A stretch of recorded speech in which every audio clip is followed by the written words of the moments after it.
मध्य प्रदेश में वन्यजीव संरक्षण को और मजबूत करने के लिए कई बड़े फैसले लिए गए हैं। मुख्यमंत्री मोहन यादव ने वन विभाग की समीक्षा बैठक में आंध्र प्रदेश को बाघ और गौर देने और बदले में वहां से जंगली कुत्ते या अन्य वन्यजीव प्रजातियां लाने की प्रक्रिया शुरू करने के निर्देश दिए हैं। वहीं राजस्थान से सोन चिड़ैया लाकर उन्हें घाटी गांव और गांधी सागर के जंगलों में छोड़ा जाएगा। प्रधानमंत्री नरेंद्र मोदी ने शनिवार को पश्चिम बंगाल के हुगली जिले से पीएम किसान सम्मान निधि की 23वीं किस्त जारी की। इस किस्त के तहत 9 करोड़ 44 लाख से ज्यादा किसानों के बैंक खातों में 18,880 करोड़ रुपए ट्रांसफर किए जाएंगे। कार्यक्रम में मध्य प्रदेश के मुख्यमंत्री डॉक्टर मोहन यादव भी वीडियो कॉन्फ्रेंसिंग के जरिए शामिल हुए। सीएम डॉक्टर मोहन यादव ने कहा कि पीएम मोदी के नेतृत्व में राम राज्य की कल्पना साकार होती दिख रही है। किसानों, गरीबों, महिलाओं और युवाओं के लिए उनकी भावना अद्भुत है। उज्जैन के गांव में चोरी करने आए बदमाशों ने 30 साल की महिला से उसके 12 साल के बेटे के सामने गैंगरेप किया। खेत में चौकीदारी करने वाले पति पत्नी अपने बेटे के साथ झोपड़ी में सो रहे थे। रात करीब 12 बजे 5 बदमाश वहां पवन चक्की के वायर की चोरी करने आए। बदमाशों ने झोपड़ी में सो रहे परिवार को जगाया, पति को बाहर लाकर उसके साथ मारपीट की। इसके बाद वायर चोरी किया। फिर एक बदमाश वापस आया और महिला को पास की झाड़ियों में ले जाकर दुष्कर्म किया। इसके बाद 2 और बदमाश आए और उन्होंने भी रेप किया। इस दौरान बदमाशों ने बेटे को बंदूक दिखाकर चुपचाप खड़े रहने को कहा। राजधानी में एआईएमआईएम के प्रदेश अध्यक्ष मोहसिन अली खान पर 25 लाख रुपए की ठगी का मामला दर्ज किया गया है। ये शिकायत retired major general Madan Mohan Singh ने की है। आरोप है कि बिल्डिंग रेनोवेशन के नाम पर रकम लेने के बावजूद काम अधूरा छोड़ दिया गया। पुलिस ने मामला दर्ज कर जांच शुरू कर दी है। शिकायत के मुताबिक रिटायर्ड मेजर जनरल सिंह ने अप्रैल 2024 में अपने मकान के रेनोवेशन का काम मोहसिन अली खान को सौंपा था।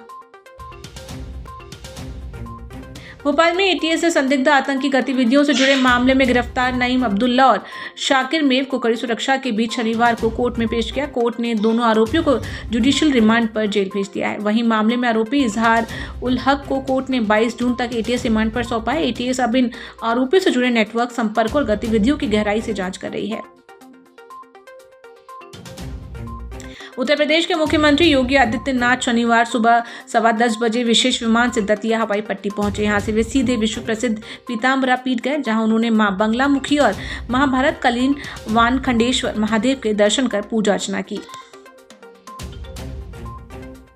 राजधानी में अवैध नशे के खिलाफ लगातार कार्रवाई जारी है। इसी कड़ी में राजधानी भोपाल क्राइम ब्रांच ने 170 किलो गांजे के साथ तस्कर ट्रक ड्राइवर को गिरफ्तार करने में बड़ी सफलता हासिल की है। मिली जानकारी के अनुसार मुखबिर ने क्राइम ब्रांच को सूचना दी कि कोलार के गोल जोड़ तिराहे के पास रोड किनारे आयशर गाड़ी खड़ी हुई है, जिसमें नीले रंग की त्रिपाल बंदी है। गाड़ी में एक ड्राइवर, जिसने आयशर गाड़ी में पीछे भारी मात्रा में गांजा रखा हुआ है, गाड़ी में रखे गांजे की डिलीवरी करने के लिए किसी का इंतजार कर रहा है। यदि उसे जल्दी नहीं पकड़ा गया तो वह गांजे को ठिकाने लगा देगा या गांजे को इधर उधर कर देगा। यदि समय रहते पकड़ लिया गया तो उसके पास से बड़ी मात्रा में गांजा मिल सकता है। मुखबिर की बताए हुलिये और गाड़ी के आधार पर दबिश दी गई। पूछताछ में ट्रक ड्राइवर ने अपना नाम आनंद बैरागी देवास के सतवास का रहने वाला बताया। संदेह पर क्राइम ब्रांच ने गाड़ी और ड्राइवर की तलाशी ली गई। आयशर ट्रक CG04 PE 9434 में लगी नीली रंग की त्रिपाल को हटाकर देखा तो एक सफेद रंग की पन्नी से कुछ ढका हुआ दिखाई दिया। पन्नी को हटाकर चेक किया तो 6 प्लास्टिक की बोरियां रखी मिली। प्लास्टिक की बोरियों के बारे में पूछताछ करने पर ड्राइवर ने उसमें गांजा होने की पुष्टि की। ट्रक में एल्यूमिनियम इन गार्ड एल्यूमिनियम की सिल्लियां रखी मिली, जिन पर हिंदी में नाल्को एवं अंग्रेजी में नाल्को लिखा है।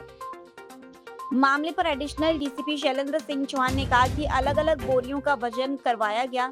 बोरियों से 170 किलो 90 ग्राम अवैध गांजा जब्त किया, जिसकी अनुमानित कीमत करीब 30 लाख रुपए है। पूछताछ में आरोपी ने यह भी बताया कि ड्राइवर का पूरा परिवार इस तस्करी में लिप्त है। क्राइम ब्रांच तस्करी में आरोपी के चाचा रोहित और संतोष की तलाश में जुट गई है। क्राइम ब्रांच यह भी पता कर रही है कि आरोपियों ने गांजा तस्करी से कमाई गई संपत्ति का पता भी लगाएगी। कांग्रेस नेता सज्जन सिंह वर्मा ने मध्य प्रदेश की मोहन यादव सरकार और केंद्र पर तीखा हमला बोला है। स्वास्थ्य सेवाओं को निजी हाथों में सौंपने के फैसले को उन्होंने एक बड़ा षड्यंत्र बताया। वर्मा ने कहा कि सरकार जनता के स्वास्थ्य की रक्षा करने में असक्षम है। कैंसर जैसी गंभीर बीमारी की दवाएं 50% तक महंगी हो चुकी है। 100 रुपए की दवाई 150 रुपए में बिक रही है।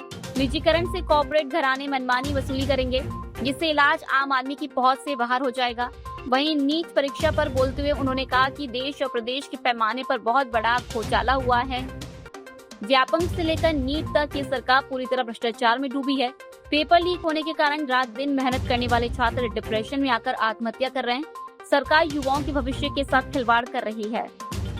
से डर के आत्महत्या कर चुके हैं।